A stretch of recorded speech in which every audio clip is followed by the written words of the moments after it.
May adlaw, nakita niyo ang bago nga video, ang naga-viral nga video. Isa ka bata nga dalaga, ginaakigan sang iyang nanay. Pero samtang siya ang ginaakigan, nagasabat, ang nagapaturong-turong sang iyang mata. Nagapakita nga wala pagrespeto sa nanay niya. Ginakigan siya, hasta nga sang ulihi, ang nanay daw hindi na makaagwanta. Ginsukmatan na siya sang ginapanghimo sa iya. Sabat man gyapon, kagapaturong-turong sang iya nga mata. Ang nanay sang ulihi, hindi na makaagwanta. Ginhanot siya sang silhig. Kabalo ka mo kung anong ginhimo sang bata. Nagkwa tubo ka ginhanot yaman ang nanay ya. Gani pa dito pong kopra siya pamati. Kay subo nga punto por punto. Seryoso nga atong topik ko. Una nga punto.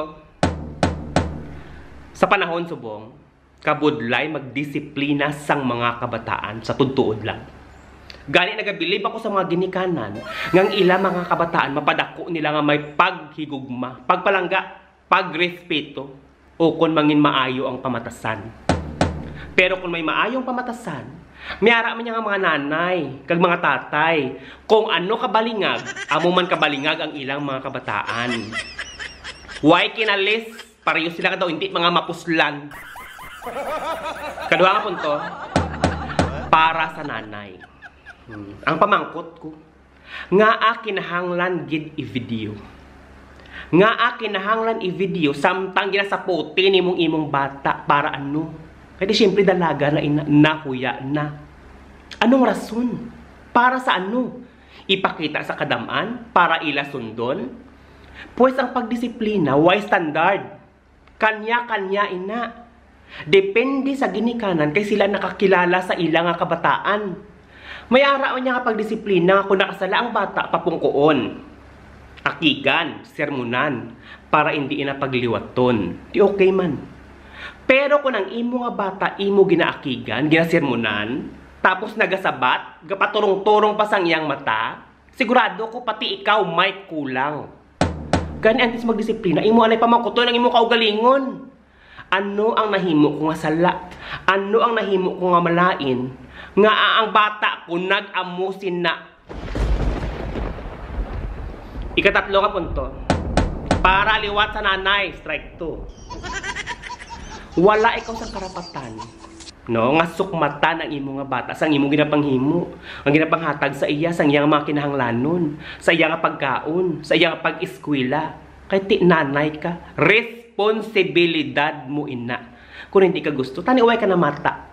Kaya ang handom sang tanan nga mga ginikanan, mapamaayo ang ilang kabataan. Bahala na nga sila mabudlayan. Bahala na nga mag-antos sila. Basta ang importante, ang ilang mga bata hindi ma-experiensyahan ang kapigaduhon nga ila na agyan. Ikaapat nga punto, para naman ni sa bata. Day, ang iba niya nga ginikanan, nagahibi kaya nila nga bata, ma-abroad, malakas sa iba nga pungsod. May arap man nga nagahibi, tungod na excite sila. Kag may arap man nga nahibi, tungod nga nasadyahan sila, tears of joy. Pero ikaw nga yodi kakak ka. Pinahibi mo imong nanay, kaya nilampusan mo siya sang tubo. Tanan nga kabataan, wala sang karapatan nga sakiton ang inyo nga ginhikanan.